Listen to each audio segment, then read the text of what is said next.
কে তুই বিয়ে শাদী করবি কবে? বিয়ে শাদী যে করবো, বিয়ে শাদী করতে কয় লাখ টাকা লাগে মিনিমাম? তুই যদি বড় সড়ো করে করস তাহলে 10 থেকে 12 লাখ টাকা লাগবে, আর যদি ছোট করে করস তাহলে 5 লাখ। আমি যদি এখন বিয়ার জন্য টাকা জমাইতে যাই তাহলে আমার কতদিন সময় লাগবে মিনিমাম? তুই জমাবি কত করে? আমি মাসে কামাই তো অল্প কিছু টাকা, সব খরচপাতি দিয়ে মনে কর মাসে কত করে জমাইতে পারবো? 500-1000 মতো। 500 করে জমালে তো তোর 40 বছর লেগে যাবে। 40 বছর লাগবে বন্ধু?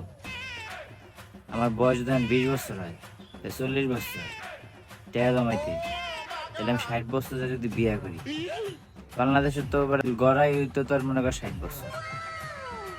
আমি বিয়ে করে কি করবো? ওই সময় আমার পয় বলা পানি হইব কি? তখন তো আমি নিজেই মরে যাবো।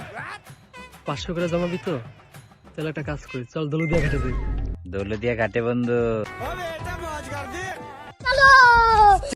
যা বেটা, আমি কি খারাপ নাকি হারিবের মতো?